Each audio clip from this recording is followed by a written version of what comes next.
Tomando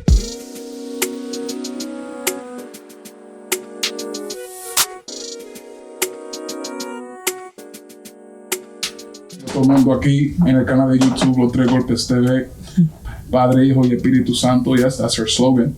But welcome to the ever first interview on this channel. It's exciting. I know it's long waited for. Yes, sir. It's been crazy because I've been procrastinating so long, but we finally here. We made it. Also, do me a favor, like, comment, share, and subscribe. Comment down below. That's right. And also follow me on every single social platform: Instagram, Twitter, etc. But right now, it's exciting to finally have a person on my channel. This is a person that I literally met in college. We were literally sitting in class, And and we didn't even know who we were. It was crazy because the first day was automatically a mutual conversation. Yeah. Something awkward, conversations were flowing, and it's an honor for me to present to you guys to finally have the first interview on this channel. My best friend, well, not really best friend, but friend. I call it best friend now. You call best friend. My boy A, man. Right here, bro. Thank you for having me, bro. So what's up, much man? appreciated, man. Nah, what's it called? When you were telling the story about Kane in pre-cal, bro, that the one thing that really surprised me was that out of all the people that were at Kane, like I met like you in the class, and then it was. Well, like the first conversations we had were just about like pre-calc and how we were trying to pass and stuff like that, and how the teacher was like crazy. You know what I mean? But then we started a conversation. I was like, "Yo, like this guy." I was like, and then I saw on your page, "Oh, you play drums." Yeah. And then I heard you play drums. It's like, "Yo, this guy's really good." Like he plays, and he plays a style of music that I play at my church. It was like Pentecostal, you know, fast stuff. And I was like, "Yo, that's crazy." I never knew that he was Christian. And then I showed up like, "Bro, you Christian?" He was like, "Yeah, man, I'm Christian." I was like, "Yo." That is something that for me was like mind blowing. Exactly. It was like crazy. Where was that like because I don't usually see that at Kane. Or I don't usually meet people who are like Pentecostal at first. I usually meet a lot of other different people from different cultures over that. But you usually don't meet like a Pentecostal person or somebody's Christian for like the first time. So that really surprised me. And I was like, yo, all good to God, man. It's crazy, bro. I was literally riding. I was like, and out of nowhere, I saw it on your story. This was like during the pandemic. I know you were also doing music during the pandemic, and that's why because also you guys don't know, Abe is a artist, man. Like that guy's been doing music for years, and I literally just found out literally during the pandemic. So I was looking at your story, boom, boom, boom. Yeah. Next you know, you say, new single, new premiere, this and that. I'm like, this dude does music? What? So I'm entering Spotify, Google, I'm entering on iTunes, all the platforms, all the sound music platforms. I'm like, dude, but this guy's already verified on Spotify. What's going on? Like, who is this guy, bro? And I was listening to his music. Who is this guy? And I'm like, who is this, man? Man? And then next thing you know, I text him on IG. I'm like, bro, you do music? I'm like, yeah, man, I do music, man. I'm like, what? I do music. And I'm like, come on, you bet. So next thing you know, I'm in the next day searching on iTunes a song. And I see all your albums, and so I'm like, dude, where has this guy been at? And I'm listening. I'm like, undercover. My music man. been, you know, under the radar type of stuff. I was like, I'm hit play, boom. I hit play. Bro, instantly, I'm in the vibe, grooving. I'm like, so why this guy not famous, bro? Why is he not? I'm like, what is going on? What's wrong? Like, what's going on? So I'm like, when I asked him, like, man, you do music, bro. That's exciting. And I'm like, and you Christian too. So I'm like, this is meant to be, man. This is meant to be. That this is the reason why we met each other, bro. Yeah. But definitely, how's it going, man? Man, it's going good, bro. I mean, this whole year has been like a year of learning for me so far. Word. Like regarding towards music, of course. Like it's been a crazy transition from the first part of like, you know, my early stage in music, which is basically not doing Christian music. So funny story about that. They were actually gonna kick me off the altar at my church. No, bro. Me, bro. So literally, you were actually doing music. Already while you were in church. Yeah, while I was in church, I was doing music, and I know it's really bad and really like, you know. No, but the thing is that the thing is that the type of music you were doing before. Yeah. It was like you wouldn't think it was non-Christian or specifically to one genre. Yeah. it was like a music that I watch it like, let's say I'll pull up to like, for example, a coffee shop that's playing in the background. Right. And you're just, you're just chilling, having a conversation. That music literally something like that. It's like a music you wouldn't be like categorized, oh, is it Christian? It's not Christian. But that is crazy. You have even cut up at the altar? Yeah, so I was actually I went to a trip in Florida, right? Okay. And we were doing like this like Pentecostal like trip. So like we went, and I was with a couple of my cousins and a couple of friends, and my brother was there. And I get a text from my girl, and she was like, "Dude, like you're about to get kicked off the altar." And I was like, "What? I'm gonna get kicked off for what?" And she's like, "Because your music." And I was like, "My music?" And I was like, "Well, my music is just, it talks, I'm talking about love. I'm talking about like, I don't curse in my songs. That's something. I don't. The message of the songs that I usually like go from like from my old music, it wasn't necessarily portrayed to be like, something that's, of the world, basic of the world, right? Being like something that's like taken away from everything. It was just more like the vibe.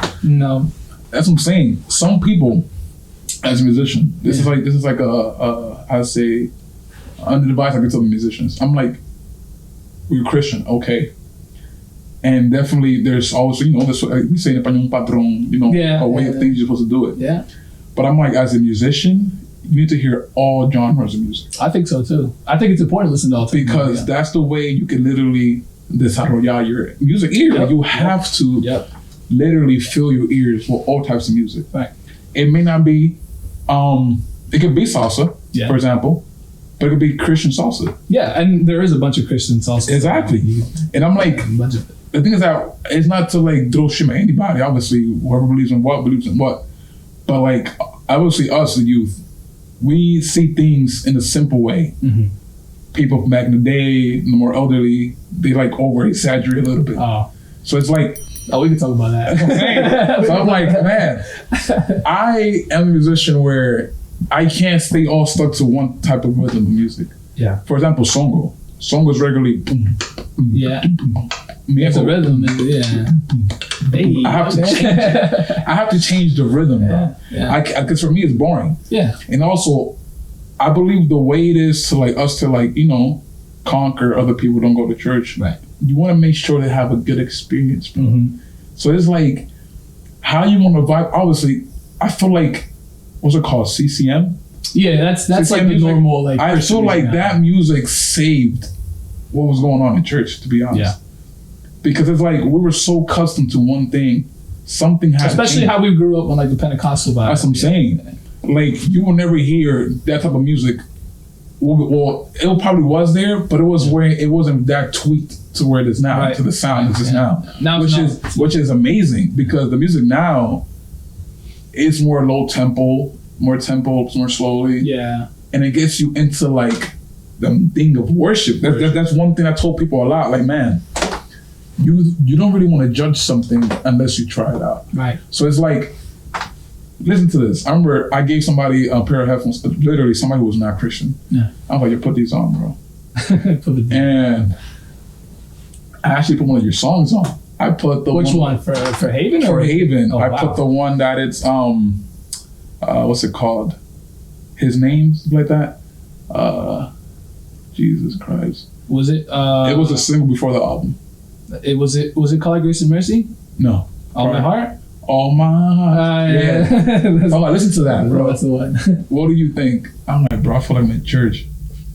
So I was like, you see, music, that type of music, especially to like you have to set the atmosphere in church, bro. Yeah, of course. So it's like, you can start with a song, boom, go crazy. Yeah, you can start sweating everything that. But it's like, start jumping. They're going to be exhausted. Exactly. And then when the preaching comes, everybody's falling asleep. Yeah. So I feel like if you see everybody with a little towel. Yeah. So I'm like, if you start with that type of music, which is worship, the things that we're meant to worship. Yeah. There's no doubt about that. Yeah. So it's like, this music actually makes you want to start worshiping God more than what you originally had done, I agree. So it's like, literally that experience right there for that guy that I gave the headphones to, I know that marked him for life. Yeah. Settlement. I feel like when you were talking about like the whole like worship aspect of it, right? Yeah. And then the whole, getting into it with, especially like the CCM genre, because like personally speaking, Well, I grew up in a church in Elizabeth. Okay. Jesus is Lord. Jesucristo es el Señor. Okay. That church in 109, the big white one or whatever. I mean, you still go there or you no longer go there? I still go there. Go there. Cool. And so we used to have type of like this culture where it's like, it was Pentecostal.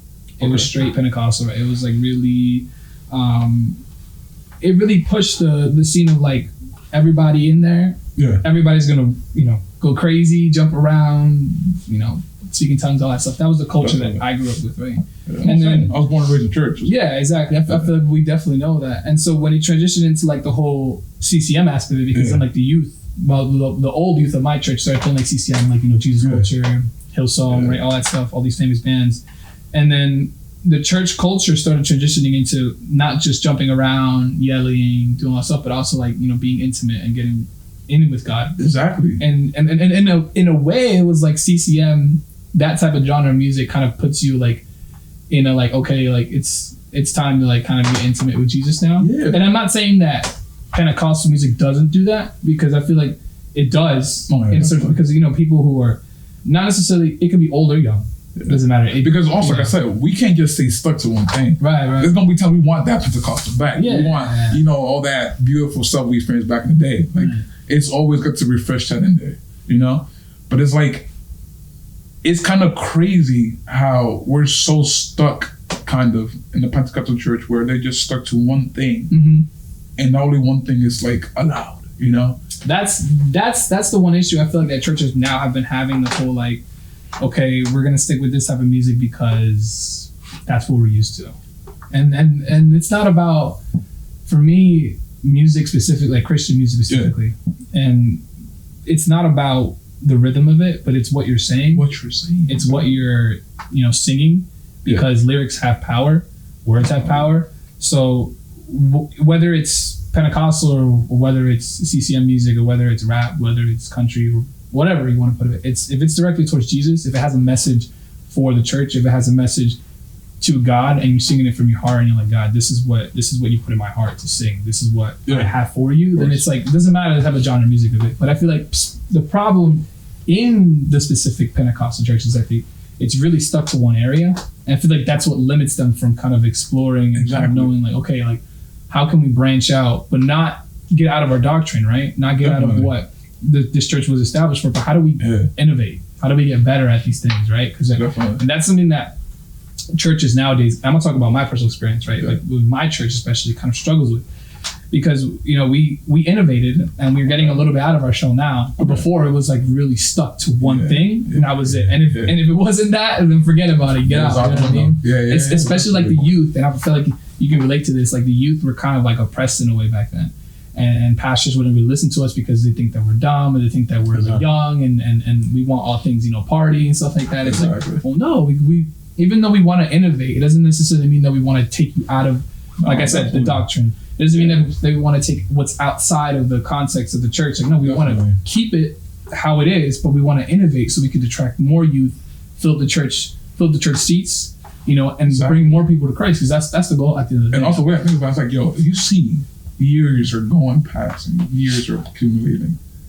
The same number of people are still in church. Oh man, and it's like, you have to sit down, analyze what's going on. Yeah. Are we not doing not enough? Or ways are still working? Or we have to like tweak something? The thing is that God's been the same back in the day, the same now. That's no way. That's never going to be changing. Yeah. It's just the way of going about things should also be kind of, molding to the times. Because again, you don't see me with a payphone on my phone. No one's with a brick anymore. I mean, no offense to those who still have flip phones. But I'm saying, I don't have a flip phone. No one has a brick on their head, man. No one has that. And those things around your head, and so like, no. So it's like, for me, I'm an IT major, right? Yeah. And it's like, for me, the way I wanted to do this, we'll go about this, is that I love technology. I love to worship God. I want to worship God with technology. That's, bro. That's the innovative that church needs. Like, it needs that. Exactly, bro. Because it's also giving an experience for people who don't come to church. So like, and everything, how lighting is key and this and that. That's also like, is key in church, man. It's like you putting these panels on this, for example, on the altar. People may say, "Oh, what is this? A club or something like that?" No, yeah, bro, that's a right. Am I right? That's the first thing. Am I right? Can't have un club. Literally, me. No. When we were doing the upgrades to the church, we had to upgrade the the speakers were blown out. We had one of those equalizers where it was like a box. Those box equalizers. Like a graphic equalizer? You have to like slide No, it was analog. Oh, it was analog. Okay. Yeah. I don't know how that thing lasted with us though. That been with us for like 20 plus years. That's the grace of God. And then literally, and it was like, we were running so much stuff out of only one power, bro. Wow. So everything was concentrated in that. All the monitors are by the musicians, the monitors on the stage, the monitors back in the kitchen. I'm surprised the thing didn't blow up. They didn't blow up. I'm like, that's the glory of God. Yeah. Because literally when we took that to Guitar Center, when we started talking to people to give us references and stuff, it was like, how in the world does this last you guys? This is what I've been blew up already. So that's what I've been blew up, right? Literally, I was doing that, and we were like, we had a meeting with the church. Yeah. I'm nervous. I'm like, oh my God. It's always, wait, was it with your high pastor? With the head pastor or no? Yeah, we had a pastor there. It was like a council, right? Yeah, we had the congregation there too. What was the congregation there? Yeah. It's a meeting with the congregation? Yeah. Oh, so that's scary, bro. We were like, because it's a meeting we have once a year. Right. So we keep up to date with what's going on, all the financial stuff, what's going to, like an update, right? You're supposed to do. And it was like, any questions or things you guys want to say or add? I was like, oh, there we go. That's the question you want. You know what I mean, right there. Yo, nigga, man, no. Hey, I was literally so quiet, trying to keep it professional. I'm like, so you know me, I'm the head of the tech group here. Yeah.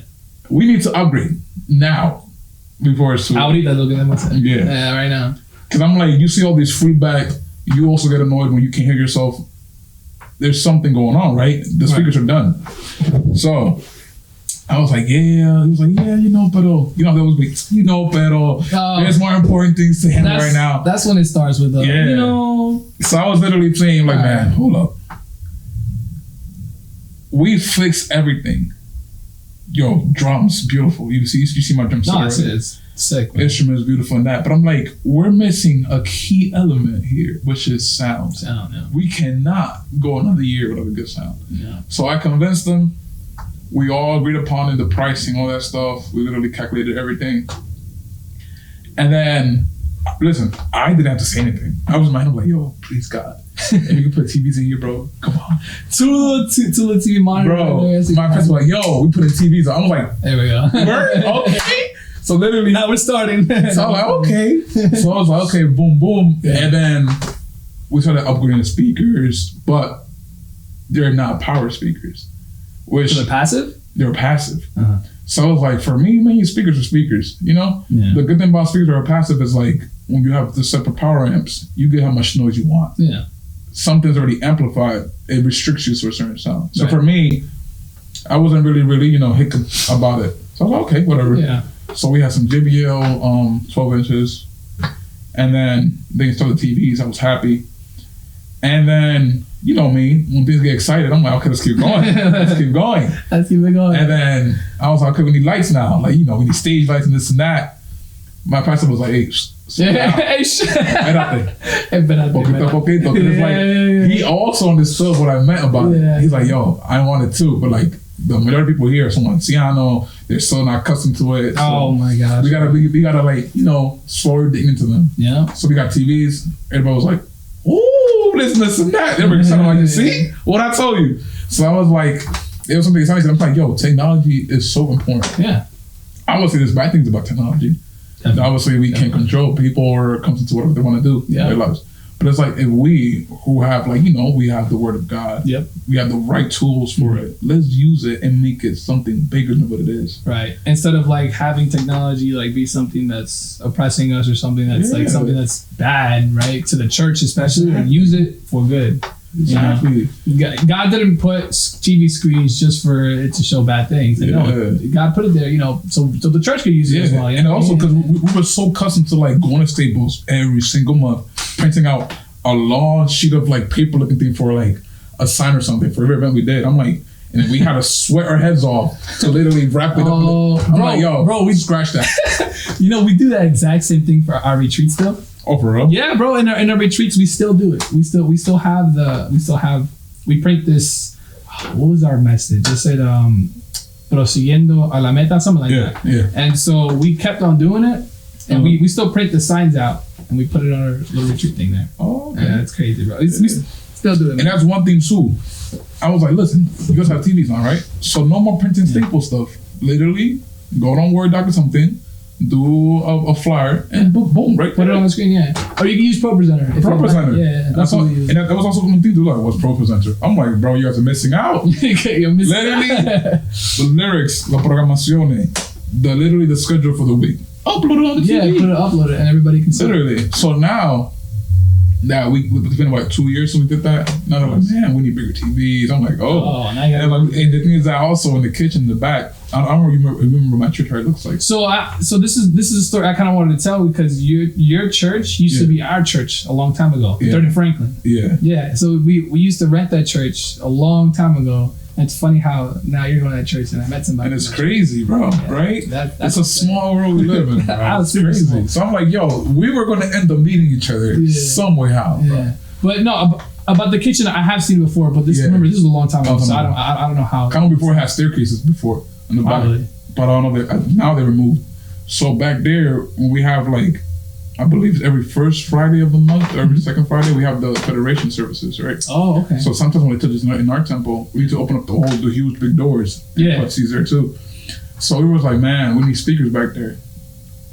It was okay. Boop. And put it back there too. Yeah. So they can hear, right? Yeah. So that was also in the package we got. Do they have like a monitor so they can see what's going on, like live? That's one thing that we're missing. There's another monitor in the back where they can see what's going on, because it's like the TVs are perfect. They're 50 inches. They're perfect for people in front. Yeah.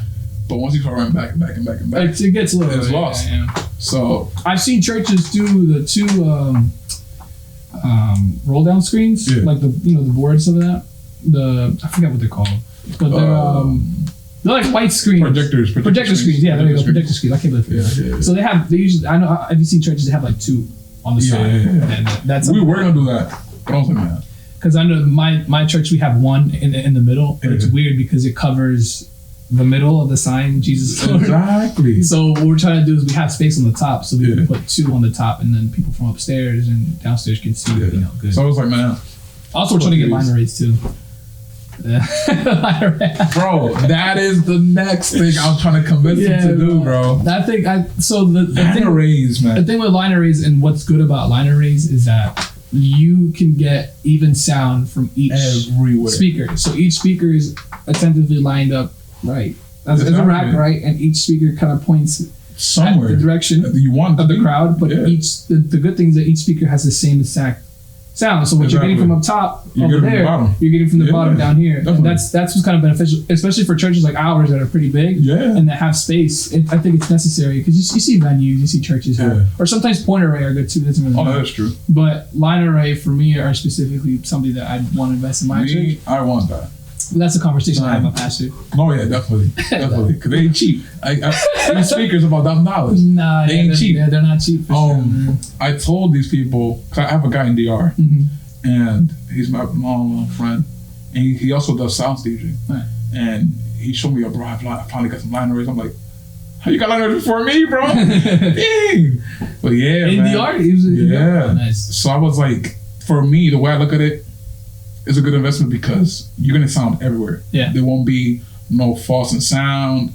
For example, since it's digital, literally it's like a program I started learning how to use called Dante. Literally tap in. Any speaker that's messed up, you don't have to go up with the staircase or the ladder, take it down. You troubleshoot it on the laptop, boom, and it fixes automatically. Which is the best thing. Yeah.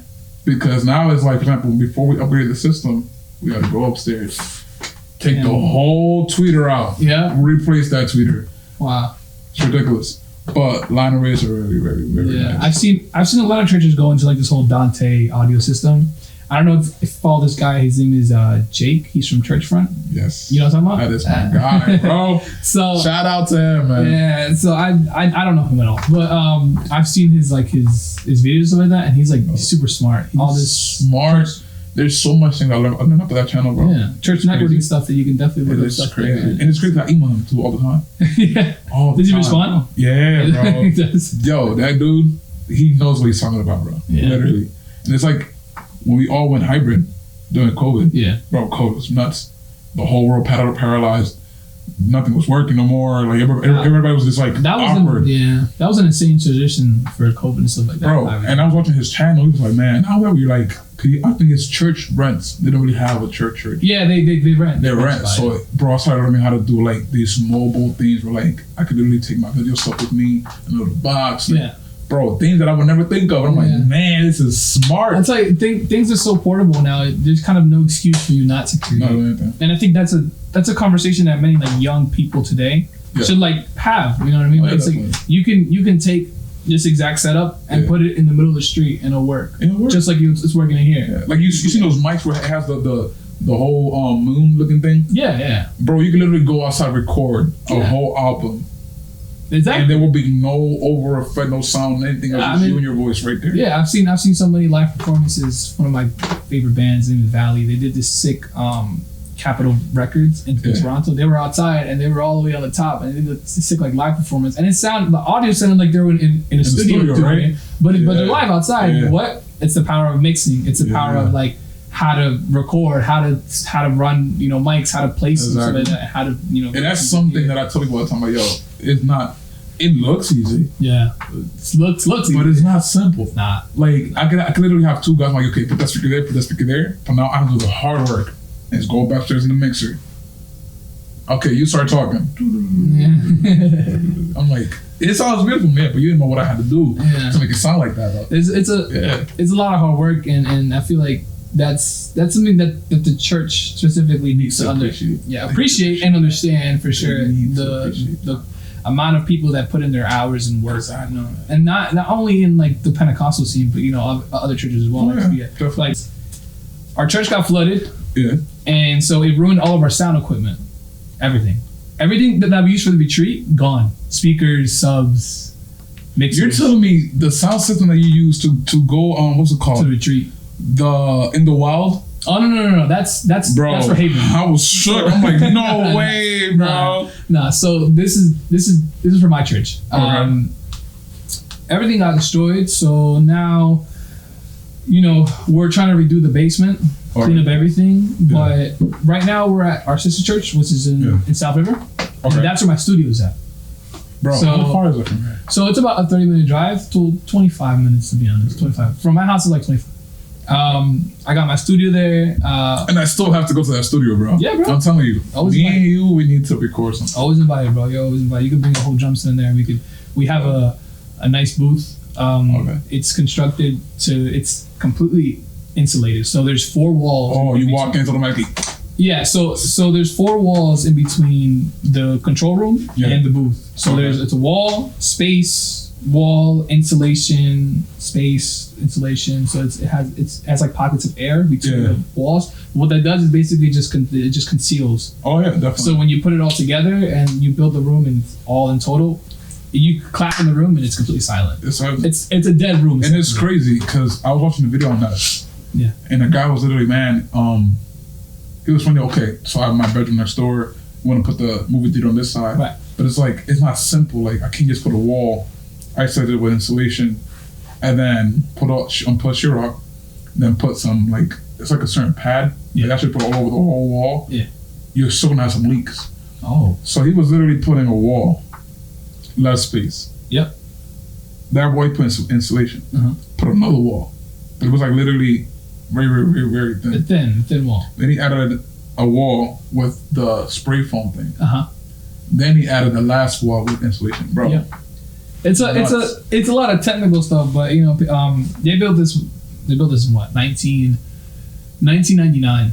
And that's upstairs on their temple. So the temple itself, it's divided like this. So you walk into the church. All right. If you make a right, my studio is there. It's kind of separate from the church a bit. It's really isolated from the church. And then if you walk more down, maybe like a couple more, like 6-7 feet down the hallway, You open up the big doors, Yeah. and that's the temple. Oh, okay. Upstairs, there's the media offices. There's another church that rents. There's a Oh, pastor's that's office. huge then. Yeah, it's pretty. Wow. It's like it's not big like Yeah. like our 109 church in Elizabeth, but it's Oh, like yeah. it's like That church is nuts. it's like semi. It's like semi. okay. It's like medium size. So wait, so the studio is Lighthouse, right? It's called, right? It is Lighthouse Studios at UA. So what's really the meaning behind it? Like So- the creation of like calling it Lighthouse. So I'll kind of start with the story how I got the studio. Okay. So I was recording with Haven, and if I could tell you the story about Haven and how it kind of Oh, yeah. interprets everything. So Haven started they started last year in a pandemic, Yeah, 2020, definitely. right? It started in the middle of it, but we Remember don't that. have the same group that we started with.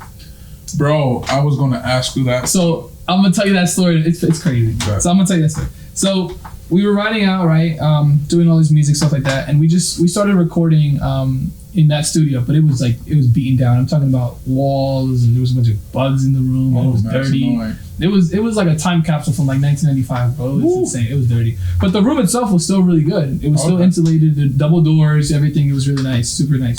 Yeah. And then as I started doing more music stuff like that, I started talking to the pastor. I was like, hey, no one's really using this room. I want to know if I could rent it. And the pastor was like, me and him have a really good relationship. Okay. And that's the location you have now, right? yeah, that's looking at Okay. now. So he was like, hey man, you could take a studio for free. For free, nothing. Epa. That's what's up, man. So I didn't have to pay anything. The only thing I really paid for is just the paint, my equipment that I put in. Okay. And now I'm literally decorating it. Super nice. I'm putting up posters. I'm putting up all my stuff. That's what's All up. my preamps, my mics, my what's monitors. I have a nice curved monitor that I have in there. That's what's up. So it's been a blessing, bro. It's something that God only can really put in my life because it's something that I've been asking for a long time, and I've been asking specifically for something that's not close to home. Why? Because I feel like for creating, not a lot of people know, but I feel like for us musicians, for you to create, you have to like get out where you're at. Go far. Like in the Bible says, like go to la montaña. Mhm. You know, Yeah. you have to kind of do that Yep. to hit that point where you really, really, really want to go. Exactly. Because if you say, it's like for example, you want to branch out. Yep. Oh, I want to do this and this and that, but I'm like, if you just stay home, where are you gonna go? Exactly. Like I have my own studio at home. That's Okay. where I usually Excuse me. That's where I usually mix.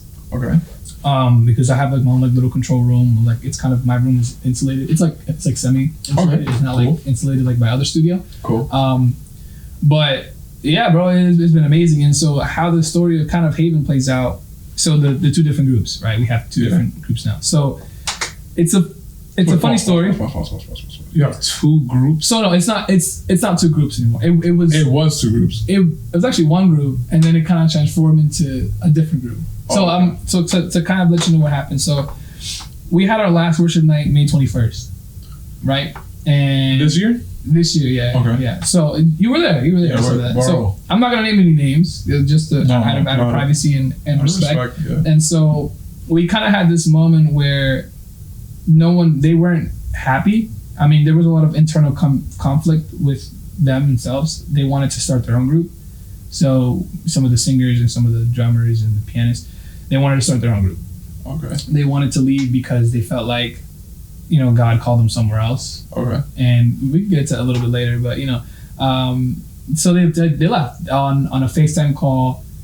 I was excited because I was talking about some of the opportunities that we had and stuff like that. Like, Mhm. and then they were kind of just like, I don't want to be a part of it anymore. I don't want to do this anymore. And then it broke my heart because I was like almost tears on the phone, and I was like, Oh yeah, of course. I was like, After that day, yeah. After that day, I was like, yo, this is going. I started crying. Remember? Yeah. I was like, yo, this is going far. yo, something that man, bro, we out of here. You know my support. I feel like that was a moment that God humbled me specifically because I felt like I was doing something so amazing, and I was like, this is gonna go far, and these people around me are the right people around me, and it wasn't. It was totally opposite. So for me, that was my humbling lesson, and for them, they started their own group, and they left in a way that it was like a rebellious type of way, because it was something that there was no talk about it. It was like it hit you like on the spot. Oh yeah. It was something that just like impacted you. Oh, by the way, I'm out. We out. Yeah, like we out. Like we started this thing a month ago, and like we're doing, so we out. Bye. Yeah, and so they left. Wow. They did their own thing, and that was the moment where I kind of wanted to end Haven. Like I was at a point where it was like, I only have like 3 people left. You know what's crazy too? When that happened, I could tell this was the same situation. When you started opening, we holding tryouts. Mm-hmm. I was like, tryouts, ¿qué pasó? So I'm like, Jesus Christ, what's going on? Yeah. And I'm starting to know things started getting quiet. I'm like, there's not a lot of movimiento going on. Yeah. And I'm like, man, ¿qué fue que pasó? And it's crazy because, I was literally praying, like, bro, should I be part of Haven, bro? I was literally asking myself that. I'm like, you were 100% lost. Yeah, because I'm like, I was like, you need a drummer? But I'm like, I already have a drummer. I'm like, wait, I sing too. You guys need the vocalist? I'm like, pero yo de vergüenza. I'm like, let me not even ask. You know? Nah, bro. Well, that is crazy, man. Yeah, so, everything happened and there was a moment of like weakness. And there was a moment of like, what am I going to do, so to speak? And that's where I was like, all right, I'm going to take a little break. And so, but then literally like a week after, or a week and a half after, we just started getting flooded with a bunch of people who wanted to join. And I was like, wow, that to me, that says it's not just about myself. It's not just about the people who are still in it. Like they genuinely believe in Haven. Like these people, we have over like 50, 60 people to submit. And they were like, dude, these guys believe in Haven. They believe in. That's what I'm saying, because it's like, I asked you, you were like, yeah, come out to the trials. But the thing is that I was never able, because my schedule was always complicated. Yeah. I was never able to go and try out. Yeah. So that was also another struggle for me. I'm like, I'm trying to be part of something, and it's like not letting me, man. What's going on? And then trials come, like you said, you had trials and this and that, a lot of people, and I'm like, they probably already picked a lot of people already, probably going through this and that. Next you know, I see that you guys uploaded something new. I'm like, okay, the group is back. So I'm like, okay. Let me relax. Let me settle down. let me relax a bit.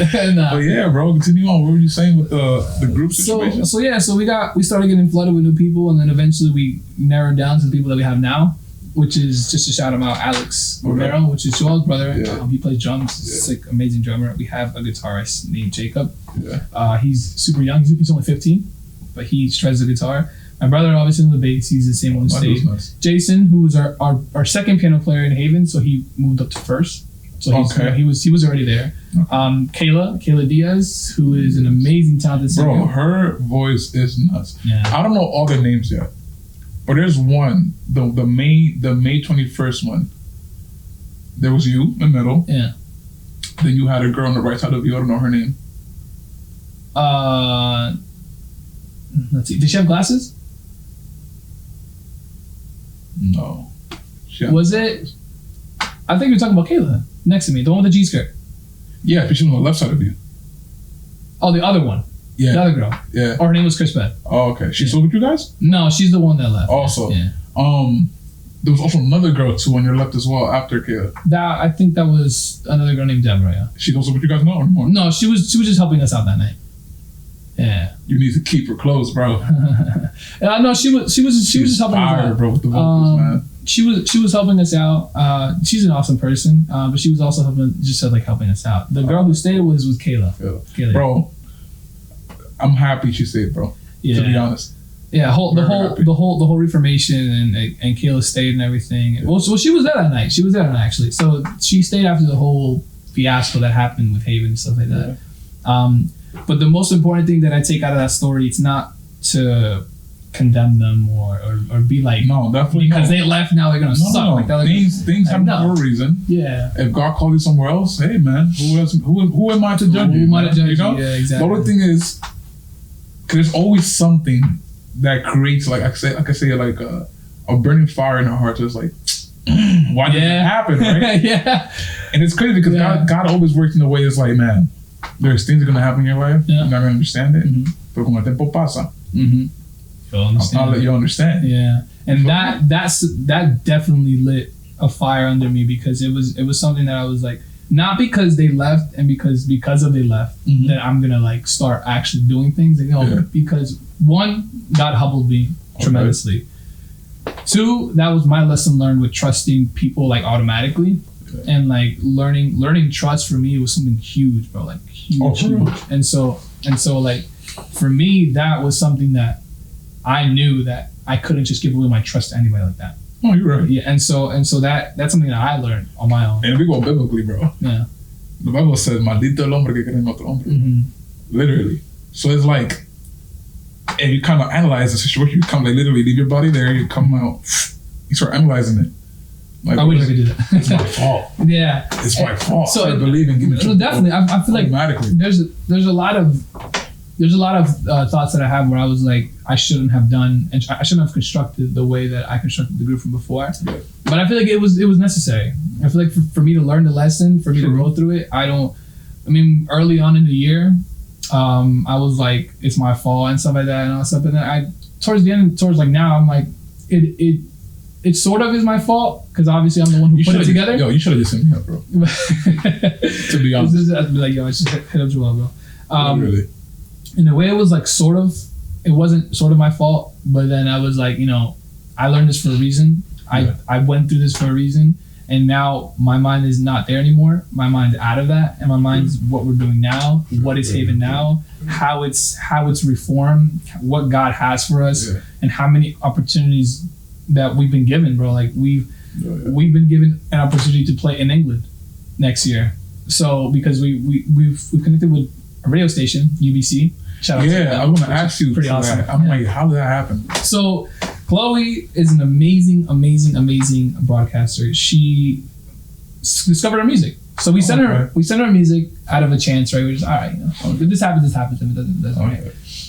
And she hit me back up and she was like, dude, I love this song. And it was all my heart. Yeah. And so she was like, I love this song. Like it's speaking to me. I want to play this song on the radio. Yeah. So they started playing it on the radio. Yeah. They played it for, I think, we were on the radio for about 3 months in England there. Wow. And the original deal was to be for 1 month. 1 month. That was the deal. 1 month deal, and then we get off. Yeah. But the people loved it so much that they were like they kept on requesting the song. Yeah. So we played it again, and then they played it in June, July, and August. Cool. And then she wanted to give us an interview. Okay. Which aired live on the radio station, and that was the interview that we had through Zoom. Shout out to Zoom again. Shout out to Zoom, bro. Oh man, we had it through Zoom, and that was fun because she talked to us and everything, and we got to I finally heard somebody with an English accent, which is pretty sick to me. Bro, their language. I've never got to meet somebody or talk with somebody who's English, so that was my first time. And it's crazy because specifically that type of like dialect. Yeah, you feel fancy, bro. They're super proper. It's like it's not proper. I was like, all right. Say that again. It's like you made me feel like I'm not proper. Man. Let me get right to this. Like, I'm like, man, I'm talking about my whole life. What was going on? You taught me bad. Oh my god. Taught me ghetto language, but what's it called? So we had the interview, and then, bro, the opportunities that just God has placed for us is something that I'm extremely humble about. Yeah. This is my mindset for everything I do with Haven, because first of all, Haven isn't me. Haven is everybody. And God put it into motion. I'm Haven too, man. Joel Haven since day one. Everybody's Haven crew. So, but the one thing that I take into perspective a lot, it's like, if God set this in motion and God let it to happen, then He's gonna prosper here. Yeah. And the thing is that one thing that I've been like, for example, the recent night that we had, the worship night that we had at Epic Church, which is super amazing. One of Pastor Chris was one of the pastors of the church. He was talking to me stuff like that, and one thing that spoke to me about it was just normal prayer. Pray for Haven. Yeah. Even if it's like, and the thing is like, he was telling you that? Yeah, he was telling telling me that, and I was like, well, yeah, I've been praying for Haven. Well, he was like, well, you've been praying wrong. And I was like, how I've been praying wrong for Haven? He was like, well, because sometimes when you pray, right, like I don't like to pray selfishly when I pray. So I don't like to pray for myself, right? But then he was telling me, like, in some situations, like, pray for yourself. pray for your health being, That pray is for all true. that stuff. Like don't always leave yourself out of the picture, because then it's like, then you're always praying for others, but you're not praying for yourself. Exactly. So it's like, I was like, oh, okay, like I've never really thought about it like that. So then, when I started praying over myself, over Haven, over everybody in the band, bro, like that night formed into just something magical, bro. It was something amazing, and also some really good news, some exclusive news that I could drop right here, right now, first on this. Oh my God! Hey, yo, Hold go on. to my boy. Hey, okay. Hold on. So we're going on tour next year. We're going on tour, so that's something exciting. Around June. Okay. That's when we should start going on tour. We'll probably start promoting it next year, though, for sure. We got an album dropping next year, a full-fledged album, new songs and everything. 12 songs around 12 there. songs? That's the goal, 12. They've been recorded. They've already been recorded. Some of them are recorded. Some of them already been made. Some of them are still in the process. Some of them haven't even been touched yet, but they've been formed. So we have these cool writing sessions where we get together and we have That's this. what I'm saying. That's something I want to do, man. Yeah, bro. I'm telling you, you're always invited to come, man. And I'll definitely hit you up when we're having them. So we have this upright piano. We just kind of sit around. It's a churches, but it was gifted to me. Okay. So Jason, the piano player, he just sits around and we just start playing. He starts playing melodies and we just start worshiping, because we always like to set the atmosphere first. Before we songwrite, you have to. We just worship God first, and then from there, lyrics, melodies start spurting out, and it's amazing. And that's something that we do every single time that we songwrite. Sometimes I songwrite by myself in my room with my guitar. Sometimes I write with my girlfriend Andrea, and we just go together and we just write like we wrote All My Heart together. Yeah. We wrote In the Quiet together. I wrote Your Promise, and When and Only Me, my brother wrote. But for example, it's like we sometimes work in pairs or sometimes we work as a group. For me, it's like I'm trying to create a song, right? Yeah. But it's like all I know is percussion, man. So like for me to like get in the mood of like the melody, I'm like, man, the drum set is too loud. I'm hitting it. I'm like, let's see if I get too hype. And it's like for me, I'm like now like trying to get the hang of the piano. Like I'm literally, hitting here and there. I think just start simple. Even if it's your normal C, A minor, G, F, that's like the basic chords for like a song, right? Just start simple. And I feel like any melody isn't a bad melody until you place it onto where you want to. True. You know what I mean? Like let's say you want to songwrite, let's say you want to do a couple of words or whatever, and you're just like, all right, I'm gonna start with this melody. Yeah. Put it into play. And then if it doesn't work for you, it doesn't work for you. It's not the end of the world. But don't forget about that melody, because you never know if you're gonna use it. You can reconstruct it towards the end, or you can mess around with it. That's how All My Heart was done, because the bridge melody was supposed to be the chorus melody. Okay. But then I was like, this doesn't sound right. It sounds too good like a repetitive type thing. So it's like, all right, we're gonna leave this to the side. Okay. And I'm gonna find another melody for the chorus. I'm telling you, that chorus melody was so complicated. Oh. The reason why was because of like the dip, I'm just falling. Yeah. Right. It's like it was complicated, like at first. Yeah. But then it kind of solved itself along the way. Yeah. I always like to think of a song as like a story or a book. It has a start and an end. All the songs that I write like to have a clear-cut message what I'm singing to God. True. But for me, it's like I think it's important to have songs that have a start and end. Because you never want to leave the listener guessing if it's a Christian song. True. If it's a worldly song or something like that, which I don't write anymore. But if it was a worldly song like I was writing back then, you leave the audience with a question, right? Because you'd be entertained. But this is a Christian song. This is something directed that people want to worship to. Exactly. They want to connect to it. They want to know what they're singing. They want to know what God is saying through this song. So that it's a start and end. You know what I mean? Oh, definitely. And it was like that song. Go back to the other song. Not All My Heart. The other one I said before prior. In the Quiet? No. I keep forgetting. Your Promise. No. Is it from our new AB? No. This is your one prior, the two prior to your. Calling Grace and Mercy? No. Ay, Dios mío, but I can't remember it now. Literally instantly, we just talked about it. All My Heart. Is that one or no? Yeah, that's All My Heart. That's all before that song too. That's All My Heart. That's All My Heart. You know what it is too? Because that's my favorite part of that song. Yeah. So automatically I thought it was a separate song. I was like, man. Because me, I'm creative. So it's like, what happened if I actually made a collaboration with Haven? and make that song in Spanish? We have it in Spanish. It's in Spanish? Yeah. Oh, okay. Yeah, we recorded it with this nice, beautiful voice artist. Her name is Crystal Jones. Okay. And she recorded the song in Spanish. Okay. It's coming out. We have. This is another news. We actually have international EP coming out for All My Heart. So it's in English, obviously, Spanish, and Portuguese. Yeah, we have this beautiful, talented singer named Veronica. Okay. She's from Florida. Okay. She's not Brazilian, but she speaks the language really well. Because that is crazy. She's ministered in Brazil, and she's singing them, and she's helping us out for singing the song. So yeah, that's what's up. So it's gonna be awesome. It's gonna be awesome. Literally the same thinking of it. I'm like, man, that song needs to be in Spanish. Yeah, different languages for sure. Yeah, and that's something that we're trying to do. Obviously, branch out to the Spanish community. That's one thing, because we all grew up in Pentecostal churches. Because with me, it's like I sing, but I sing very good in Spanish in the sense of like, I don't know. It's like, I guess since I was just born in a Spanish church, right? For me to sing in English is like so like weird in a way. Weird in a way, in the sense of like the thing is that for when to glory God, when I sing, I don't really sing regularly. It's like it's like literally a Spanish vocalist, who sings gospel. Okay. So it's like, for me, got any samples? You know what I mean? Like, when I sing, I mean, there's mad videos, but when I sing certain songs like Himnos de Gloria and stuff like that, when I sing, I need to feel the music in the sense of like, okay, Abe, you have the devotional next week, prepárate. Yeah. Okay, whatever. You come through, prepárate, but you already know the songs. You're a singer, so like, okay, I'm just singing.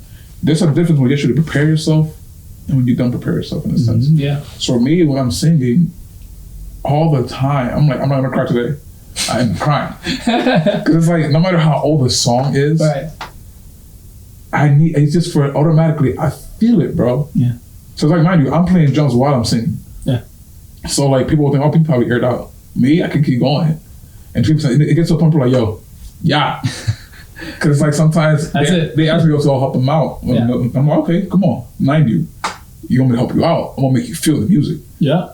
So I'm going to the tempo, and they're like, hold on, wait, hold on. Tranquilo. Yeah. But it's like, it's me, I'm already used to it. Yeah. But it's like, music like that, it just touches the soul, man. Yeah.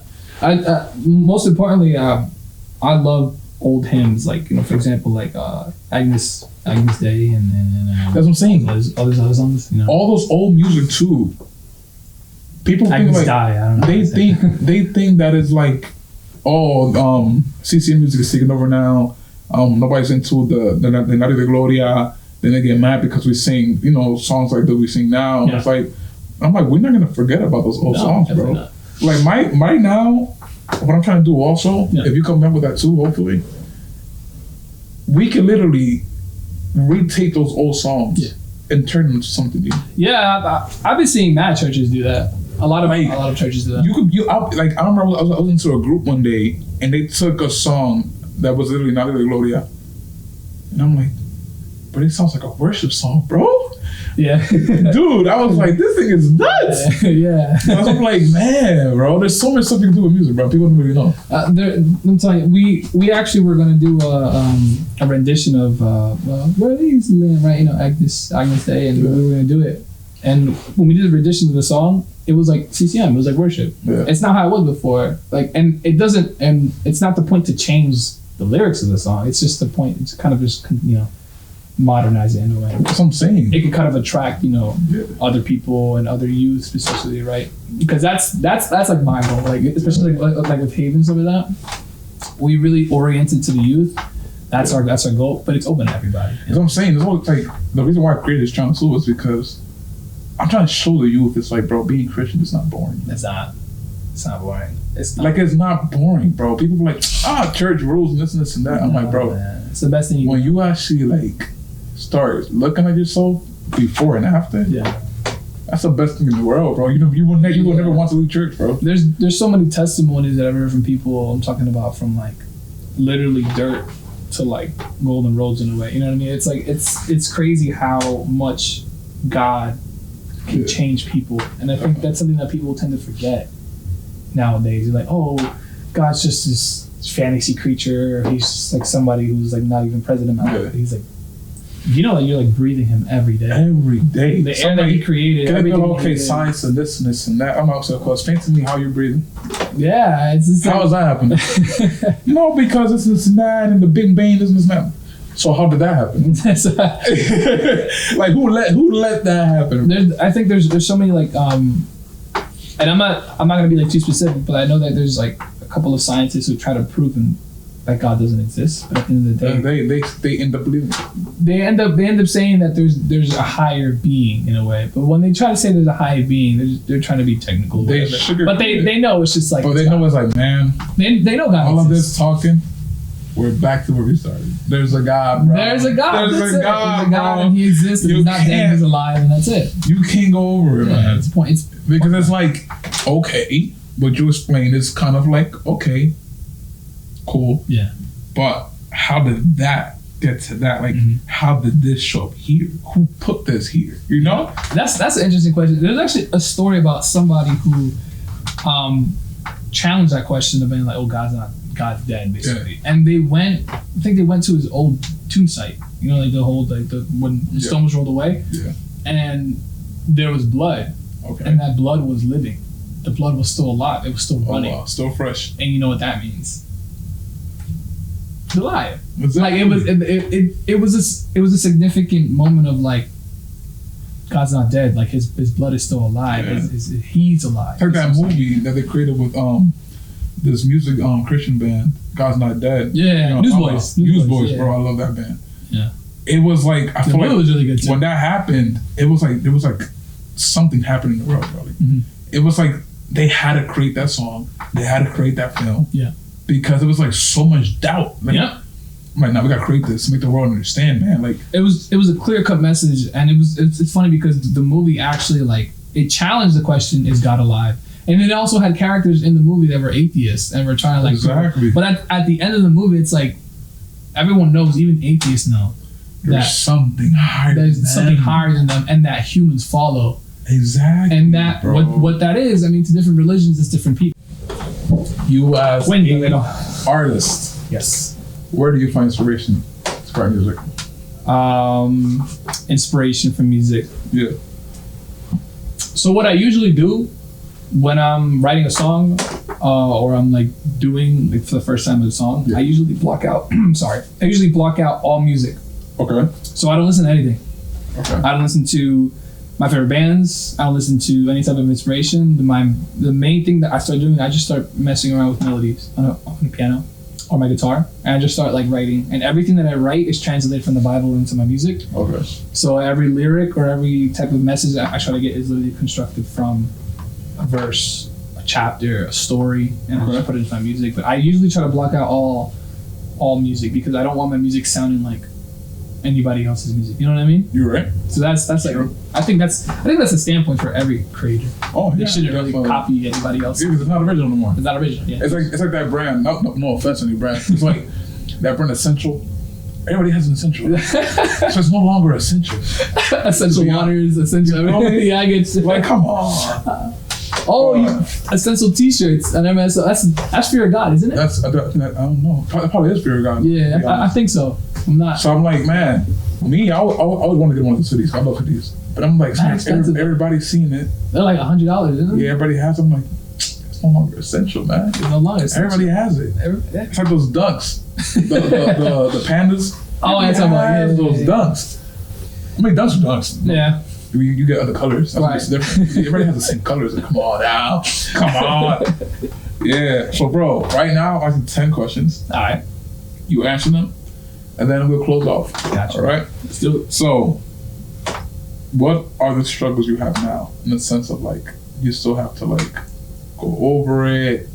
You're still struggling now with it. Yeah. Did you overcome it, you know? I think one of the main struggles, specifically as an artist, is overcoming mental writing block. Okay. So like overcoming, like I've been in periods where I'm just like in a mental writing block, or I just don't know what to write. Yeah. So that's something that I've overcame it, but I want to find ways to overcome it better so I can write better music, you know, get the message out there that I really want to get out there. Okay. And be, you know, just in all just better for sure. So as like it's another question. As a fellow youth, right? There's obviously struggles too as a youth person. Yeah. You know, there's so much stuff out there you want to do, but it's like, man, I can't do it. Mind you, it may be something that we don't see get pecado and that stuff. But it's like, you can't really involve yourself in it, you know? So like, what are certain things, for example, that I have here, like, as you, what has impacted you that you're like, man, I wish that was available for us or something. Usually what? Like, I wish that was like available, like we were able to do that. Available. Listen, yeah, like something that impacted you. Something that impacted you, like just in general, like experience wise. In general. I think what impacted me mostly is just like the movement of youth at my church impacted me, because I've never, the new youth, not my old youth in my own church, because I see so many kids nowadays who are just so distracted, like on phones, and so distracted on things that are not, recording right. Yeah. So thank God that I've seen this movement in the youth of my church that have just like literally have been wanting more of God, and that has inspired me to keep going, because there was a point where pandemic, man, where everything just kind of stopped, and I was like, dude, I find no inspiration in doing anything. But I think the movement of the youth, the stronghold that they have is insane, bro. Like, I'm telling you, the youth is like literally the cornerstone of a church, because it's like, without youth in church, everything dies. Everything dies. It's dead, man. Literally, it's like, okay, people been here 50 plus years. Eventually, we can't be here all our whole lives. Yeah. And vice versa, passing away. Actually, you notice there's no youth. Exactly. The church is the youth is the future of the church, and that's what. And it's like, it was all the youth is the future of tomorrow. The youth is the future today. Today, you technology need advancing, everything, bro. Yeah, man. What do you want in life, bro? What I want in life? What do you want in life? Like something you still don't have. For example, like you about to graduate, right? What year you graduate? I'm graduating next year. Okay, cool. Yeah, with PT. Cool. So it's like, what is something that you still have not able to do if it's in your bucket list or something like that? Oh, if it's a bucket list type of thing? Yeah. I want to go on tour. Now, the tour that you told me about is happening next year. Next year, yeah. Where are those locations? So we're going to go around the East Coast. Okay. So we're going to start from somewhere up there down, and we're going to end all the way in Florida. Right. So this is the East Coast tour. I might have to go with you guys. Yo, you could come along and hang with us, bro. We're probably gonna be doing it for like a month, straight month, just going down. I have to do it, man. On the bucket list tour, another thing that I definitely want to do is grow Haven. Obviously, I think that's obvious. And probably the last thing I want to do is just get closer to like family, get closer to family. Receive more stories, hear more stories, know them more, and stuff like that, and just get in touch with them more, because that's something that I really want to capture. All right. And what are for example, in the sense of like before you used to do music. So the old age. Yeah. The old age. Those was 2 albums were very great, bro. The album Ballroom, bro. Oh, the Ballroom album. Dude. What were you like? How was the process of that? Like, how did you make that beat? Like, so Ballroom, I made it in my room on legit a laptop, a mic, and that Focusrite interface legit that you had. I constructed all the beats through different sample packs that I bought, and I just smashed them up. I put them into my Ultra Beat machine, and I started pressing the little keyboard.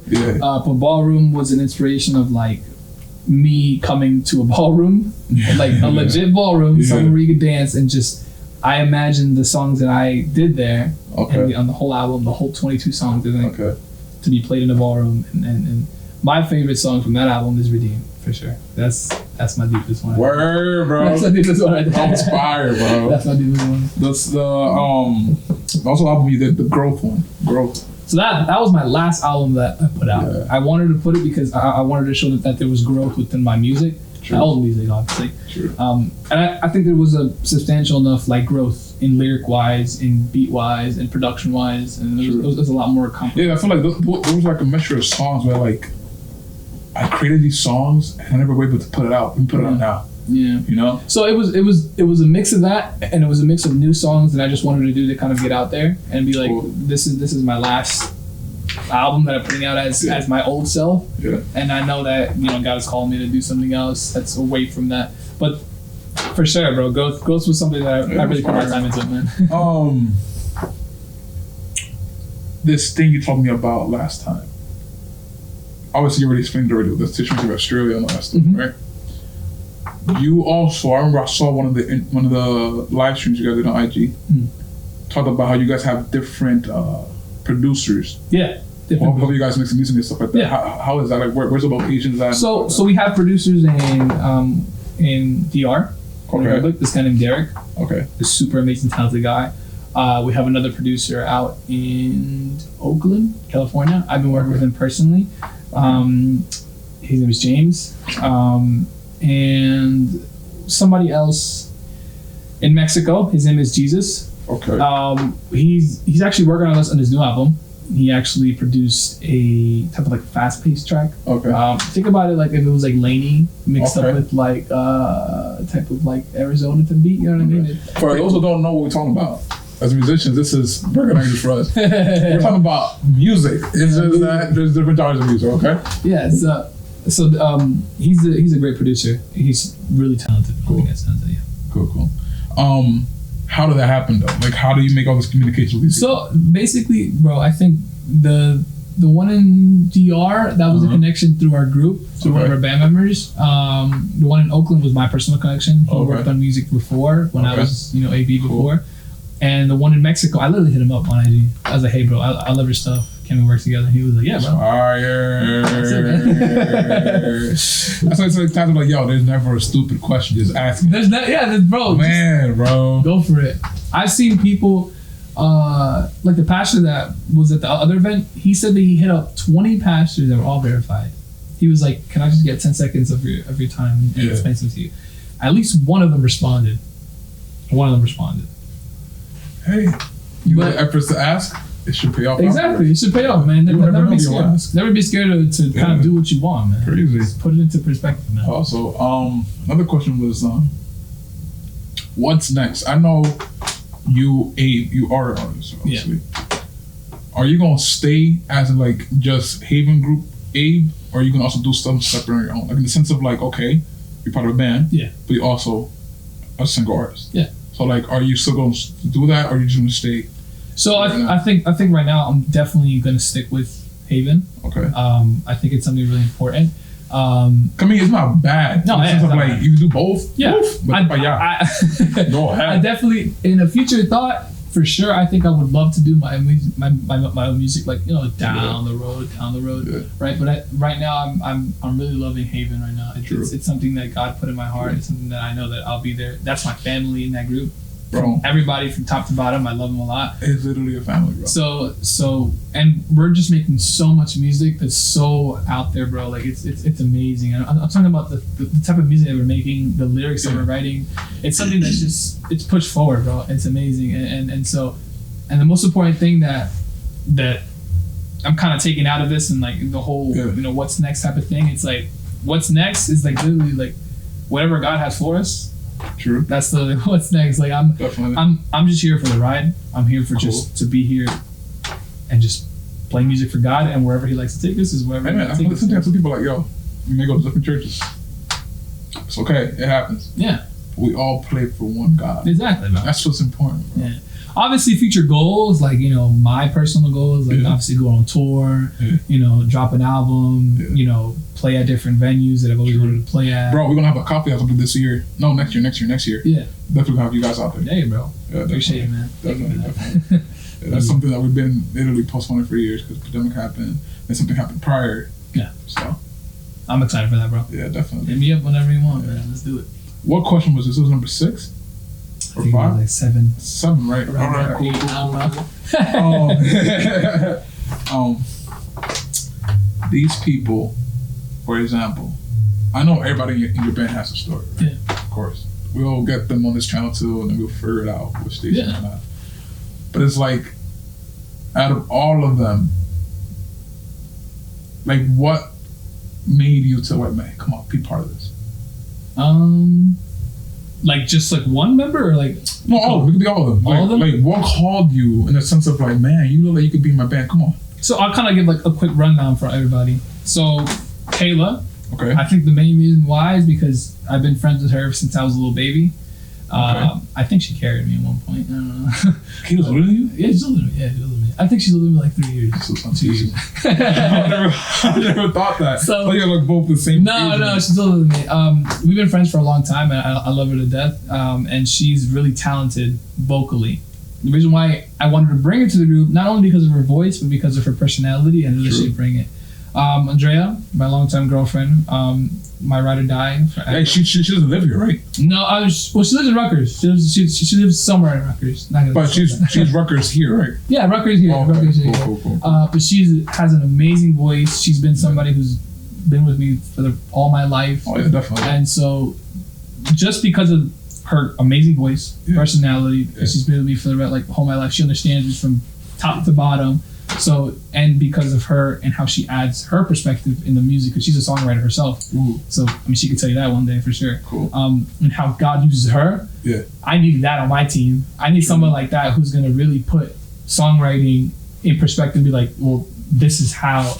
Yeah, like lays it out. You know what I mean? We can teach each other. You may know something I don't know. Yeah. I know something you don't know. Exactly. Just make it happen. Exactly. You know, Jason, because of his sick piano skills and just the way he is, and he's super funny and he's very, very humble. Yeah. The guy has talent. God obviously brought him into part of his team. He was a part of, the first part of Haven. So I mean, automatically, bro. Do all these people members of your team right now? Yeah. They all attend the same church?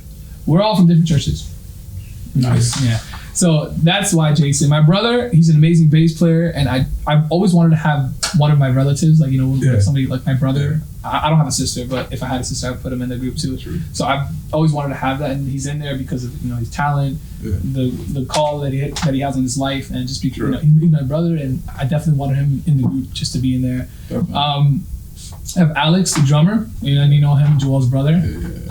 Amazing drummer. He's super, super humble. And it's crazy because it's like, as a drummer to drummer, I can analyze him and be like, yo, you're fire. He doesn't see it. Yeah, no, bro, I'm just starting this. Yeah, no, he's like that. Bro. He's somebody who really likes to put his talent on the side and kind of show, himself, not in a way that's like, big. That's good. Yeah. Because as long as you stay humble, God literally elevates you to the max, bro. Yep. And you won't even notice it. Yep. And then next thing you know, you look down like, I'm on this platform. Jesus, glory to God, So he's an amazing drummer, and because of his talent, got onto the group. Yeah. Jacob, he's young. He's 15 years old. Yeah. He plays guitar. He's one of our newest members. Yeah. Super humble guy. His inspirations are kind of my inspirations in a way. So that's how we kind of started talking, and so we started, mentioning like, hey, you should be part of the group. And we have other members too. Now they're currently helping us out right now. Yeah. But we hope to make them members for sure. That's one thing I want to do too. Yeah. This may be off camera. I don't know. But I don't know. If you need another male or you want the first vocalist, I got you. Bro. And it's crazy because I peeped the last event you had. Mm-hmm. You had people on the piano, one of them that I actually saw them one day. Norby? Yeah, they went to his backyard. They went to his backyard. Norby, yeah. Yeah. Those are people you're talking about. They're helping you out, but hopefully they get part of it. Yeah, hopefully they'll be part of it, yeah. Fire, bro. Bro, Norby plays pads, and then Rodrigo, we call him Roro.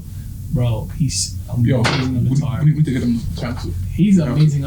He has stories to tell. He's really funny. For real? He's really funny. Good. Bro, he's amazing. Super humble guy. But that's kind of like the whole rundown of the whole band and why we kind of place it. We're a tight knit family, bro. And we're not perfect, but it's like when we're a tight knit family. But also, not everything needs to be perfect, bro. Not everything needs to be perfect. I feel like when things are perfect, things start getting boring. Yeah. There has to be a little bit of, something off has disagreements to happen, and stuff like that, because it's just like, then you're not really. Yeah, because I feel like people, I feel like we're in a group. You're not passionate about all opinions matter. Yep. You can't be like, you're the boss of the group, what you do with all. No. Yeah. What you think about it? Yeah. Do you like it? You want me to change it? Yep. Can you hit this note?